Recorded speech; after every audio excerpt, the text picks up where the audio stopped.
Hey, we had this interview lined up for months. It's just that he's such a busy man serving this great state that we're currently in. If you're in anywhere else in this country, he doesn't serve you, okay? We're lucky enough to have him, and that, of course, is Mr. Adam Searle, MLC at large.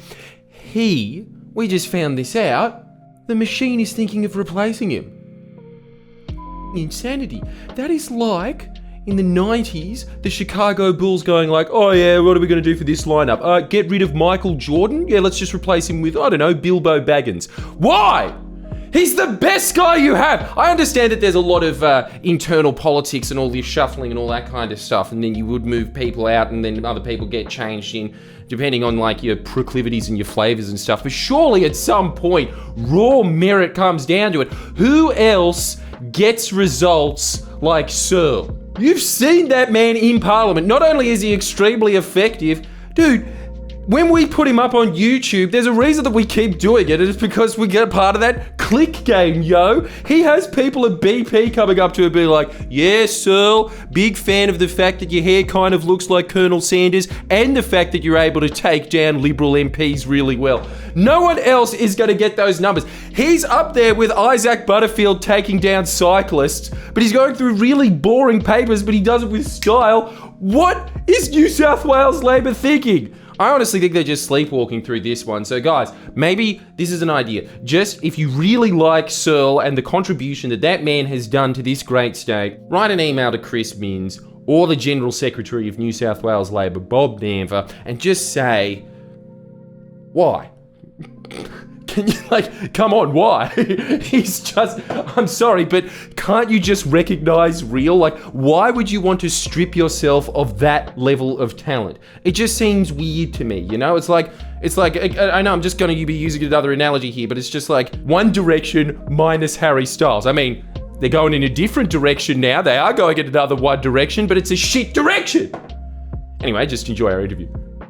Hello, I think you know this charming young man's face, but if you don't, this is the former leader of the opposition to the Upper House of New South Wales, the one, the only Adam Searle, slayer of ogres in the most bureaucratic sense. How are you? I'm very well, Jordan. How are you? I'm pretty good being next to you, mate. I've got to say this, personally to you. I know I've said this on camera a lot, but you're really good at owning people. Well, I guess in my line of work, I have to take that as a compliment. Yeah, surely. Can you just let me... What's your secret sauce? It's amazing watching you line someone up and just be like, gotcha. You got nowhere to go. It's like watching a bloody... one of those 90s lawyer films that you watch and you're like, wow, he seems clever. I'm not really following the plot, but good on him. Well, look, I think the secret is to actually have had a real job before you go into Parliament. In my case, I was a barrister. And you know, it's all in the questions. Yeah. You got to know what you're after. You've got to know the subject matter. Yeah. Know who you're questioning. Yeah. But it's about the questions you ask. Yeah. So, you know, some people fall into the trap of talking too much. They don't want to hear from you. What people want to hear is the answer that you can elicit from your witness. Same in a courtroom. It's the same at budget estimates, as you've seen. So this is, wow, you're actually, you know what you're doing? You're doing the podcast equivalent of when a cop comes on and just be like, look, if you don't want to get caught murdering someone, here's how you do it.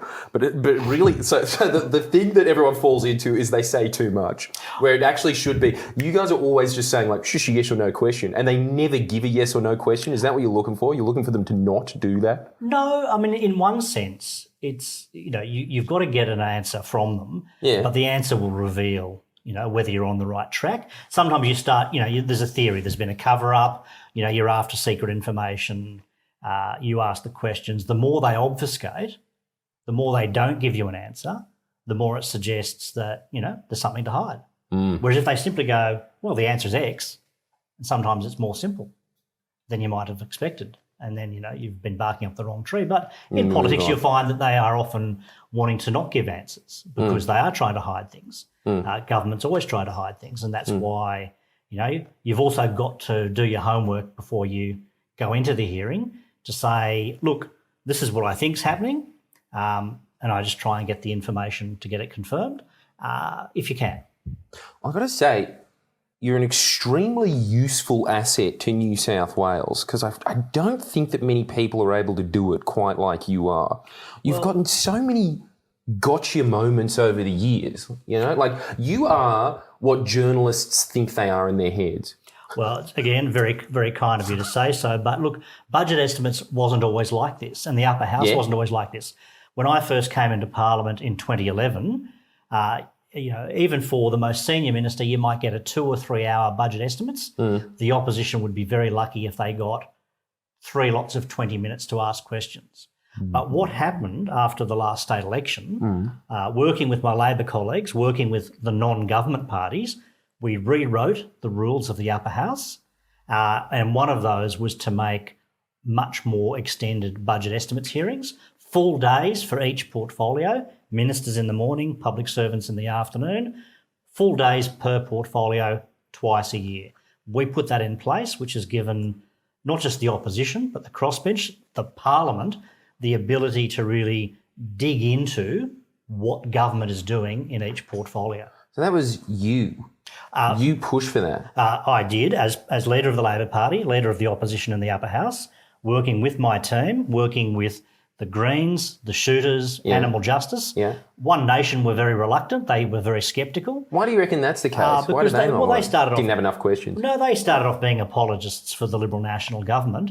But within a few months, they could see, one, they were a bunch of clowns, but secondly, they were hiding stuff that needed to be brought into the light.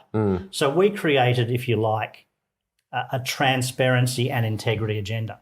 So the upper house is controlled by the political right. If you look at the Liberals, the Nationals, the Shooters, One Nation, there's a right-wing majority in that house. The government should have a walk in the park. There should never be any trouble for the government in the upper house. Why has there been? Because transparency and integrity has been made centrepiece of the way the upper house works, and all non-government parties have signed up to that. So was that like a real initiative of yours when you were leader of the opposition? You were just like, no, look, we can get some more accountability in here. And that's clearly sorely needed with this lot. Yeah, I mean, the government had lost a bit of ground in the upper house, but there was a very right-wing majority, if you include the Shooters and One Nation. You turned them around? Because they knew the government was hiding stuff. Even, though we may not share the same political philosophy as them, they want to see, and we want to see, accountability for government spending. And we want to get to the bottom of things like the grant rorts that this government tried to pull, where, $250 million of money was allocated to councils without transparency, without a proper process, out of the Premier and Deputy Premier's offices. Like that sort of stuff would have just slipped through in previous parliaments. Yes. Would have been the controversy of a few days. Right. But for the fact that we were able to properly scrutinise it. And you look at the former Premier. Now, she had some questionable associations with Mr Maguire and the things that he was up to, and those things are properly being investigated. But the ICAC may not have even decided to investigate that. But through budget estimates, through subsequent parliamentary activities, we put the pressure on Gladys Berejiklian and on what she had done or not done, to the point where the ICAC really had no choice but to investigate, which is why she's no longer the Premier. It was all because of the things we had done. I can't believe that. Gladys Berejiklian would still be Premier today if you didn't make those reforms. Exactly the case. If we had not made the upper house the place of accountability it is today, that controversy would have just slipped through probably. We'll never know. But we put the focus on her and her activities. And, of course, the history is what it is. The ICAC decided to investigate because we would not let it go. Using tens of millions of dollars of the taxpayer money on her dates. Well, look, that's a matter for the ICAC to investigate. Look into, yes. Which it is. How much did those dates cost? Yes. But the point is, any government needs to be held accountable. Of course. And governments have a tendency towards secrecy. So the only place they can be held accountable is through the media, but also through the Parliament. And, we made those reforms to make government more accountable. So I've got to say, you're worth every penny of my tax dollars just on that one reform. Well, again... It's nuts. You've done what all they've just been pushing for in federal... We had a change of government, more or less, over what you just did in opposition? Well, again, we were very lucky because it wasn't just me and it wasn't just the Labor Party. We created an agenda on transparency and integrity that people could sign up to. It's about finding the middle ground. It's about finding the things you can agree on and actually making that work for the whole community. And that's, kudos. Thank you. But that's, that's one of the skills of having a barrister in Parliament. I'm starting to see that that's look, they are somewhat handy to have in a place that forms and reviews laws, someone who understands the law well. And kind of your entire life has just been, how like at university you sit around and do mock trials? Mm-hmm. It's like your job before that was mock trial for Parliament. Well, look, the courtroom is very different to Parliament. Of course, in the court, the judge actually makes the witnesses give an answer. Yeah. In Parliament, you can ask the question, they can give any answer they like. So it's not quite the same. But Parliament has... Baseball and cricket. Yeah. There's a bat, but that's about it. That's about it, yeah. Absolutely.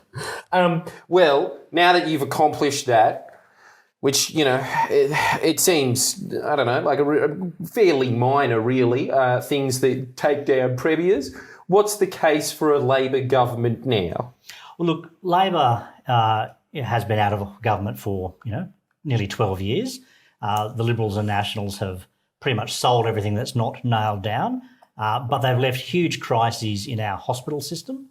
So just on that one piece, because this angers me to no end. You go and read the comments at this YouTube thing. In fact, I strongly recommend you don't, because it'll just shred through your self-esteem more than any of your days in parliamentary hearings. But mate, nothing can be worse than the criticism that you get in Parliament. I will hold you to that. You wait. But the one that they always bring up is, but Labor privatised things as well. To which my answer always is they privatise things like the lotto, not the power grid, right? Yeah, I think that there's a big difference between essentials in life and not essentials in life. Privatising something like the lotteries or selling the revenue stream from the lotteries, which is what a former Labor government did, is very different to selling the physical poles and wires that generates and delivers electricity to people's homes and businesses right across the state of New South Wales. Which is what they've been privatising. Yeah. All of your essentials. Yeah, the land and property information, the land title system, the poles and wires, all of these things generated significant revenue every year that was used by government to fund recurrent expenditure like teachers and nurses and other government services. By selling them in the way that they have to build infrastructure, they've taken income producing assets and they've turned them into non-income producing assets. So the public has lost both ways, and and of course it's made it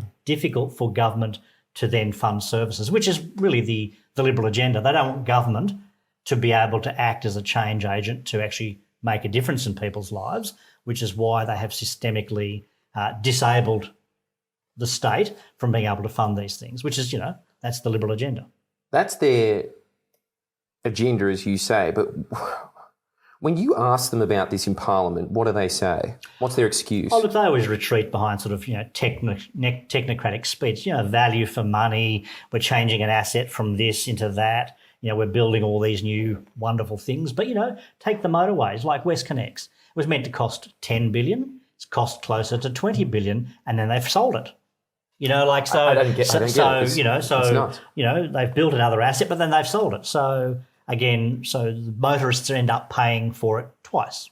Now that's value for money, yeah? Well, exactly. I mean, value for somebody. Yeah. Presumably the shareholders that have bought the asset. Yeah, yeah. That's really problematic. So it's going to make money tight for the next Labor government.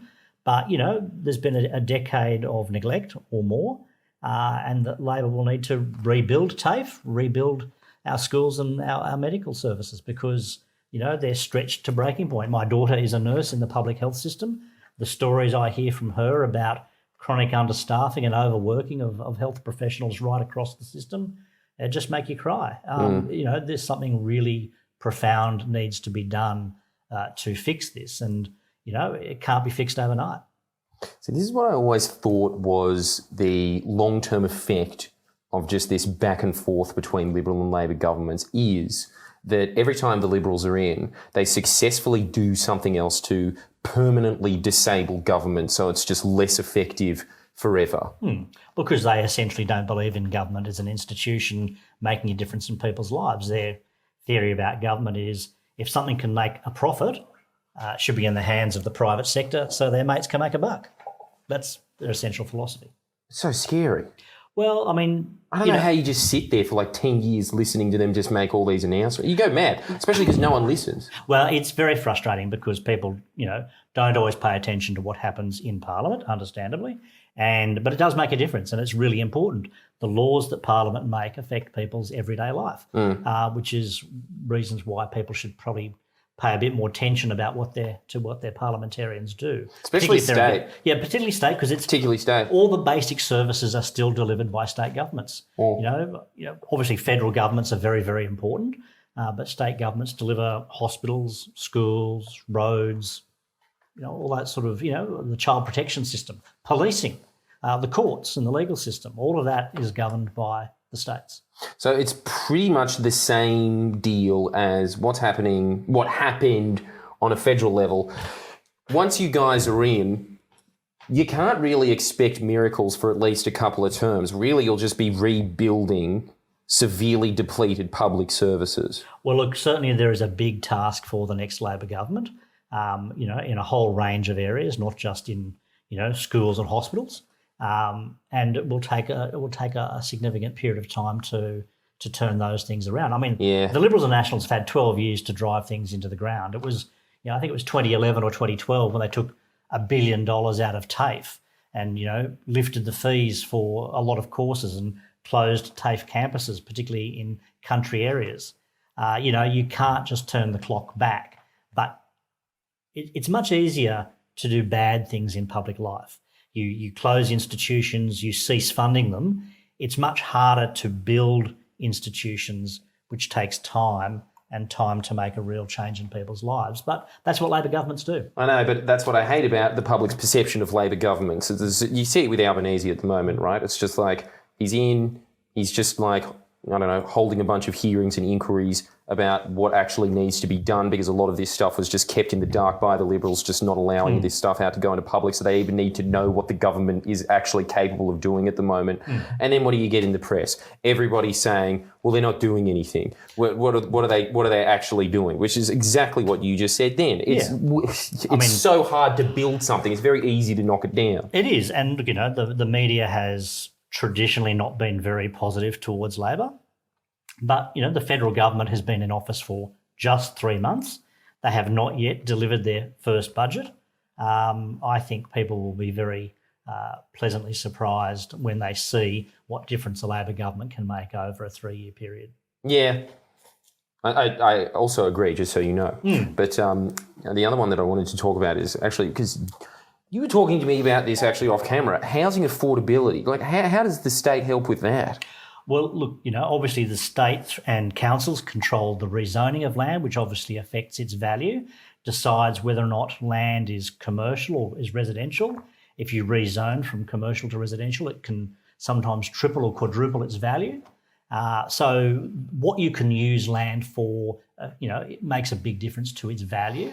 Obviously, you've seen, all sorts of property scams over the years, but the point is, we have seen housing in this state and this country become increasingly less affordable.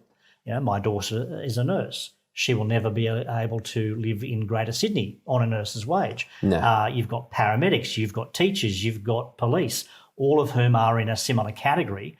Once upon a time, a couple of decades ago, these good, reliable jobs would have enabled someone to afford a home for their families. These days, even a 2-income household will struggle to buy a home in Sydney. And of course, the impact is that people will keep renting, but renters in this country don't have the same rights as renters in continental Europe, for example, where long-term renting has been the norm for decades. So the great Australian dream of people owning their own home is receding. But we need to do something about it because that's creating all sorts of anxiety and insecurity for our young people. And I think governments need to do something about that. And, the other side of the coin is social housing, what used to be called public housing. When we left office, the Liberals used to, taunt Labor about how little, how much maintenance there still needed to be done on social housing. And there was a social housing maintenance backlog of, it was alleged, $300 million. Now this government doesn't keep a record of what maintenance needs to be done in social housing. So they either don't know or it's such a secret because things have become so dilapidated. Oh my God. And under the Liberals and Nationals, we've actually seen a net reduction in social housing. Once upon a time, under a Labor government, there was a body called Landcom that used to do cheap land and housing packages in the suburbs for people who could not get home loans. We now have still Landcom, but it basically does master planning on properties which they then flog off to developers. And, not criticising developers, they're in the industry to make a dollar, but we've got a situation where housing has become a commodity like any other to be bought and sold and profits made off. And the cumulative effect of that is that, I was talking to developers in my previous role as a planning shadow, and they were very proudly telling me that, 70% of all their product was sold to investors, many from overseas, but, not owner-occupiers. So we've got a situation where a lot of the new housing stock that is built is not going to, people who want to own their own home. It's going to investors. And, of course, that continues to put the price up. And we know there's all sorts of reasons around that. There's all sorts of, taxation arrangements that assist people acquiring property.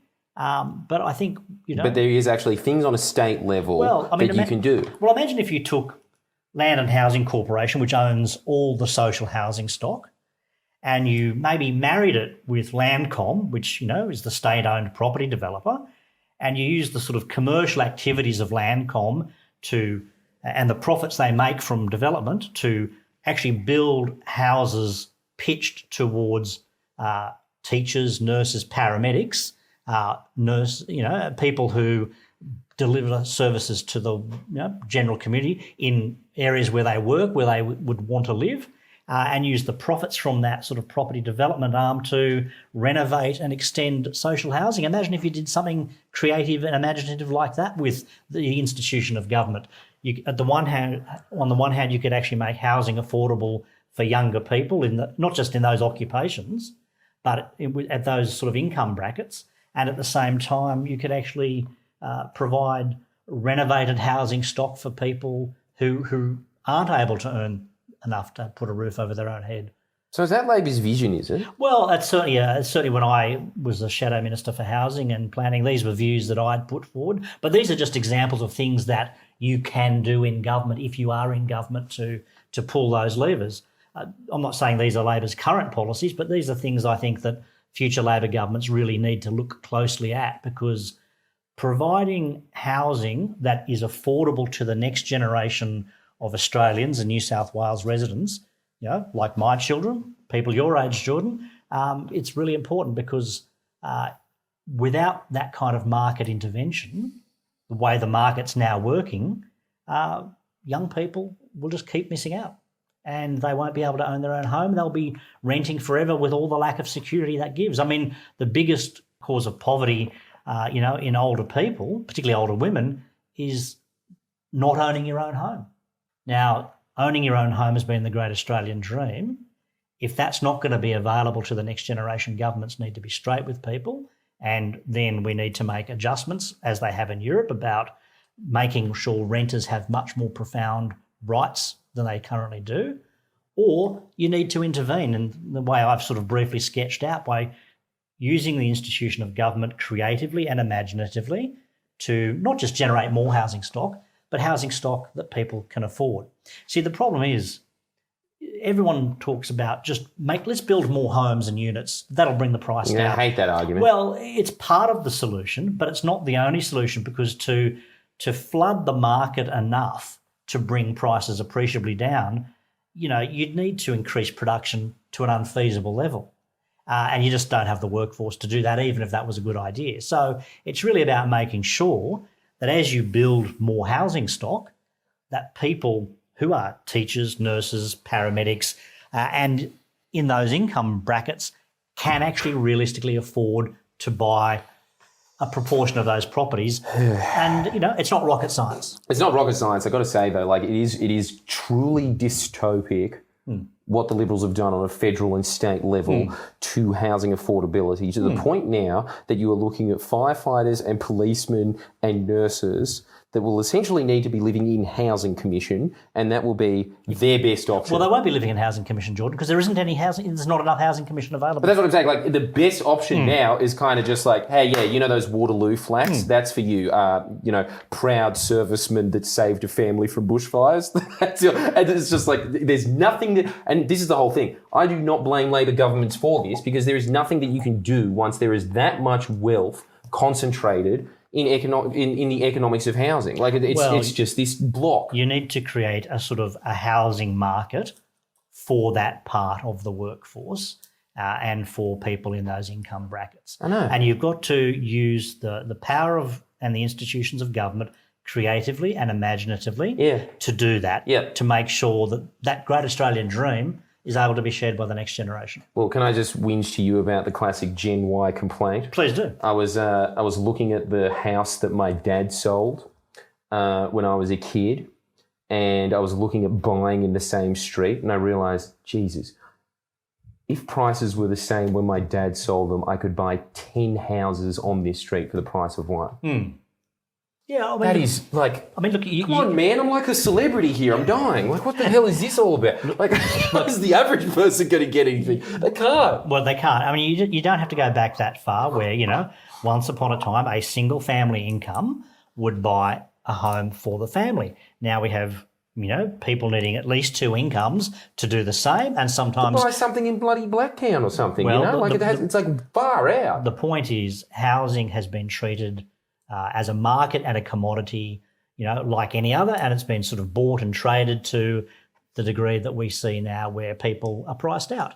And what is the Liberal solution to this? Well, their solution is, just build more stock. But as we've seen... always say that. Well, building more stock is actually part of the answer, but not enough of the answer, because investors will pick it up. Other people who are, already relatively well off will be able to outbid other people. So you need to make sure that, the key workers are able to buy homes relatively close to the communities they're working in. And again, not just those key workers, but people in those same income brackets, because, it's really important. I mean, it's owning your own home has been the great Australian dream. Yep. And we've got to make sure that the next generation can share in that dream also. Well, this is something else that I saw that you once were really pushing for in Parliament, and that was just reforms to dodgy construction of apartments across New South Wales, because it's the same thing that the Liberals do in everything. They just deregulate it to the point that you can just build up these gingerbread houses that just catch on fire and then collapse in on themselves a year later, and you've paid $1 million for a cardboard box, really. And I remember reading about this in the Hansard. You were sitting there pushing for all of these reforms to construction laws here. It wasn't just me. There was a whole Labor Party push and a cross-party push around sort of building and construction reforms going back a few years in the wake of the Mascot Towers.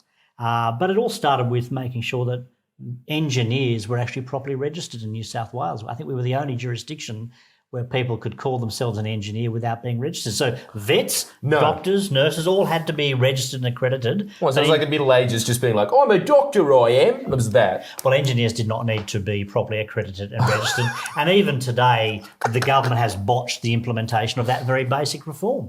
They botched it still. Well, it's the idea is that it would be phased in over time, and my understanding is that it's being implemented but very slowly, and it's still not at the level that we thought it would have been when the legislation was passed going back a couple of years. So, if you don't have proper engineers and proper supervision, then you're not going to have proper construction standards, of course. And their peak body was agreeing with you as well. Like the engineers were saying, yes, we would like it if people actually had a degree. Yeah, absolutely. That'd be nice. Yeah, there was, I think, an Australia-wide position from the engineering peak bodies that there needed to be proper accreditation and registration to make sure that, when the community bought those services, there was a quality assurance.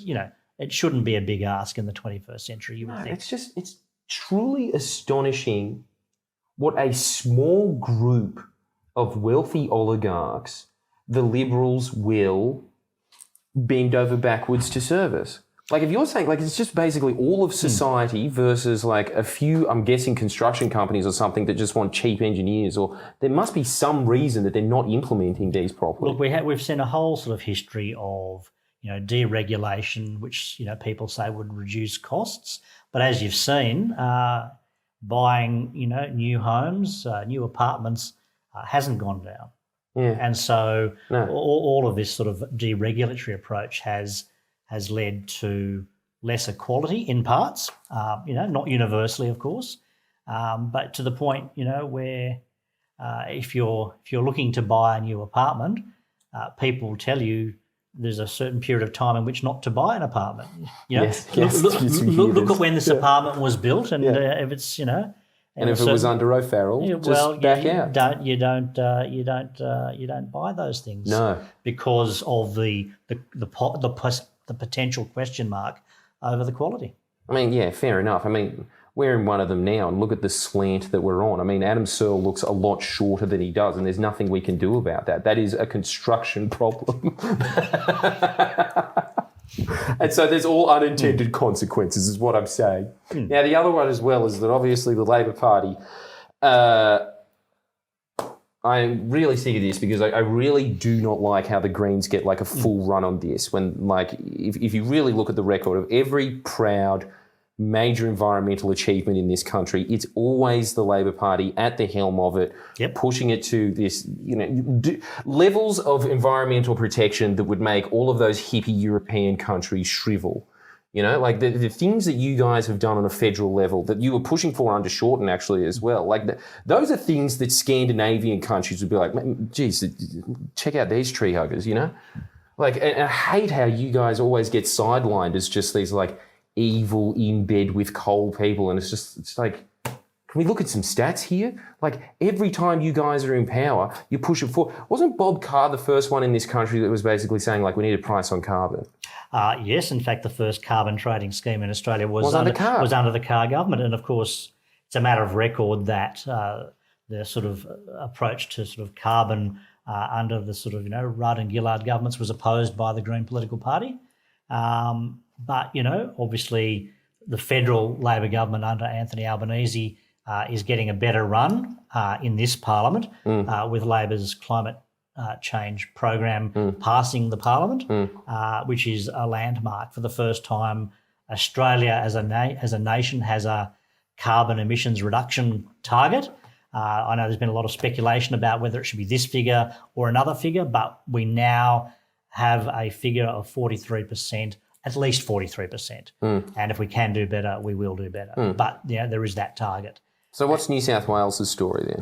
Well, look, in New South Wales, you know that a Labor government will always do more than the Liberals. But at the last New South Wales election, we took a pretty landmark energy policy, probably the most detailed energy policy of any opposition party anywhere, which was all about how we build the next generation of electricity supply, bearing in mind that the coal-fired power stations that have delivered reliable energy were coming to the end of their life. They were getting old, they're becoming less reliable, and we were about a decade behind building the next generation of power supply because the New South Wales Liberal government was asleep at the wheel, hoping a federal government would sort out the climate wars, and in Canberra, the Liberals and Nationals were hostile to renewable energy, which sent a really mixed signal to the market that it wasn't safe to invest.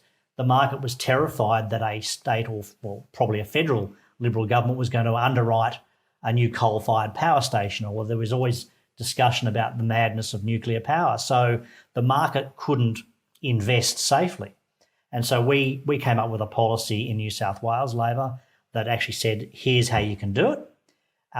We didn't win the election, but a version of that policy was then grabbed by Matt Keane We've now implemented the electricity infrastructure roadmap in New South Wales, which will see something like $40 billion spent over the next 10 years on new electricity generation and transmission infrastructure.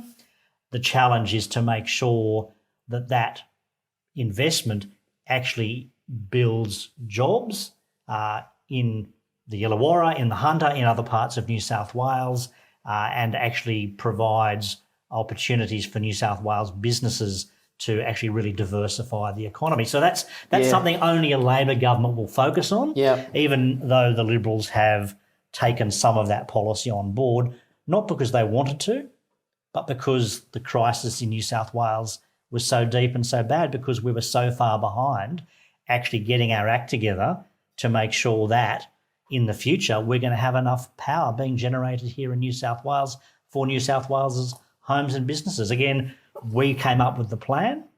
I was the Shadow Minister for Energy and Climate Change. We did the work.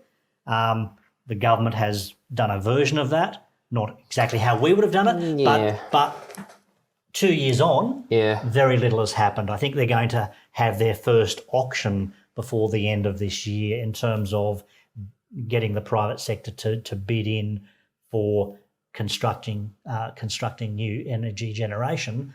But only a Labor government is going to focus on using that investment to generate proper economic activity, to generate good quality jobs, and to make sure New South Wales businesses and workers share in the opportunity. Yes, not because as you said, it's your policy. Well, yes, we developed the policy. And Matt Keane gets to put his little ugly mug in every bloody Sydney Morning Herald front page of just sitting there, just being like, yep, this is my idea, and he gets all the credit for it. Well, it's the same pattern every time. It's just like every time the Liberals actually need to govern at some point, they just go, hey, do you have a policy for us? Thanks. Yep, thank you. Sky News, everybody, this is my idea. See, I've just crossed out Adam Searle's name, Matt Keane. There you go. But the point is that only a Labor government elected next March will actually implement this properly. Because it's easy, passing a law is one thing, but it's actually the hard work and making sure that reforms like this, once in a generation reforms, actually work for the community as a whole. Only the Labor Party does that. Yeah, I think this is the big takeaway that I've gotten after watching you guys in action over the last 10 years. And you know what it is? It's just there really is only one government in this country, and that's the Labor Party. Like, the other one are just consultants, it seems, between business and you guys. It's just this extra, like, they always claim like they're this, cutting through red tape. They are the red tape. They're just this red tape between you and their, like, donors, I suppose. And then they just sit there and kind of just implement, like, worse versions of what you would be doing anyway. So it's always just my message every time. It's just like, just get out of the way. Just let an actual government govern. Well, too often they don't do that, of course, Jordan. They do bad things. They cut the public service. They don't make sure paying conditions follow the need. They privatise. They make sure that services aren't delivered. So it's a bit of a mixed bag. So I'd really like to know what their motivations are in life, because you just always get it in the Labor Party. They might have different ideas of what the future is, but they seem to are thinking about the future. They seem to have like some kind of vision, and it always just seems like the Liberals are like, oh yeah, if I do this, I'm too not skilled enough to just go into the private sector directly. Maybe if I do enough favours, I can get something on the NAB board or something. Like, it just seems like they're just not. Well, there's no vision. There's nothing. The thing about the Labor Party, it's a flawed institution, but it's always trying to improve things for everyday people. It really is, and has since the beginning of its formation. That's right, and that's why people like me are drawn to public service in this form, because we want to make a difference to everyday life for people. Because that's the whole thing. Like, you, in your previous life, well-educated barrister, could have easily batted for the evil of the world, chose not to. Yeah, well, I mean, look, no one forces you to do this kind of thing. No. But like, you took a massive pay cut, I'm guessing, to just be some, like, in some chamber that no one pays attention to, Quite likely. So the point, quite likely, Jordan. But the point is, no one forces you to do this, but we do these things because we want to serve the wider community and make a difference to people's lives, And that's how you do it. Yeah, you want to make sure that people can get to work, they can get home, they can spend time with their families, and they can afford to put a roof over their head, and that when they go to work, they're treated properly and that they're not ripped off. I mean, the problems in the workforce, people not only not getting paid for the work that they perform, but, working unpaid overtime. Australians, back in 2019, Australians were working roughly 6 weeks a year unpaid, and by 2020 that had extended to 7 weeks a year unpaid. That's about $98 billion worth of wages that was worked by Australians but not paid, unpaid overtime. So, you hear the term wage theft, which actually New South Wales Labor has sort of really coined that term politically. Oh, did they? Yeah, in 2017, New South Wales Labor... Made it a thing. Yeah, we made it a thing. You'd had the scandal of 7-Eleven, Caltex, Domino's, all these, household brands and names ripping people off, tens of thousands of dollars off the minimum award wage. And we termed the term wage theft. Not because you wanted to send people to jail necessarily, but because you wanted to call the thing for what it was. People would be saying, oh, that's just an underpayment of wages. Yeah, it might be an underpayment of wages if it's a few $100s or even a few $1,000s. But when you've underpaid a worker $40,000 or more and collectively the workforce tens of millions of dollars, then it moves from being a simple underpayment to being a kind of theft, where a whole sort of economic model is based on not paying your workforce properly. So we coined the term wage theft, and we used that as a political campaign. We've now got wage theft laws in Victoria, in Queensland, and federal Labor has promised federal wage theft laws. But the campaign started here in New South Wales with a policy that we developed in 2017 and took to the last election. Now, again, we didn't win, but now the term wage theft is used to denote a situation where, employers are deliberately ripping people off. And it's not just, those brands that I've mentioned, in the years gone by, there's a score of, household Australian names, big businesses, Wesfarmers, Qantas, the names keep going, where millions of dollars have not been paid to their workers for work that they have done. So if big listed companies, big companies can't get their act together to properly pay their workers, imagine what the companies that are not public, that are not being watched by the general community might be getting away with. That's very true. And that only a Labor government will take action on things like wage theft. Well, especially it seems in New South Wales that you guys are coming up with ideas that are then adopted by other Labor governments across Australia, including federally. Yeah, we've been... So not much has changed since Jack Lang days. You're kind of still ahead of it, really. Like it's the Commonwealth of New South Wales. Well, it's important in politics to always be thinking of ways to communicate with the broader community and also see, emerging problems that need solutions. Underpayment of wages had always been a thing, but, when that group of students in the Illawarra created a Facebook page sharing their experiences of being ripped off by local businesses, and then that led to an expose by the Sydney Morning Herald, and then there was a Four Corners program, and suddenly there was a growing community awareness that it wasn't just an isolated phenomenon, it was widespread. There are different estimates. There was a PricewaterhouseCoopers report a few years ago that said 13% of the Australian workforce are not being properly paid. There was a conservative estimate that maybe people being shaved their wages of about $1 billion a year or more. But in 2016-17, I think the unpaid superannuation guarantee was nearly $6 billion. So, that just shows you that wage theft, people not getting paid for the work they're performing, is probably very widespread. And, a few years ago, the Fair Work Ombudsman at the time said, that they just couldn't tackle all the complaints that were coming in because they weren't being sufficiently resourced. Yeah. And so, you want to make sure that regulators actually have the tools to do the work they need to, or to make sure that trade unions can actually have access to the workplace like they used to. Like once upon a time, naughty employers knew that if they didn't do the right thing, either the regulator would get them or a union would potentially come in and inspect the books. Now, both of those things are relatively unlikely to happen, which So means bad. means It's people like deconstruction of society. yeah, it's this whole deregulatory thing where horrible. where you go, a number of employers actually think, well, if I get caught, I'll just have to pay the wages and maybe a little penalty. And so they operate on the basis that they're not going to get caught. I hate this because it's like still one of the highest rating shows in Australia always has been A Current Affair.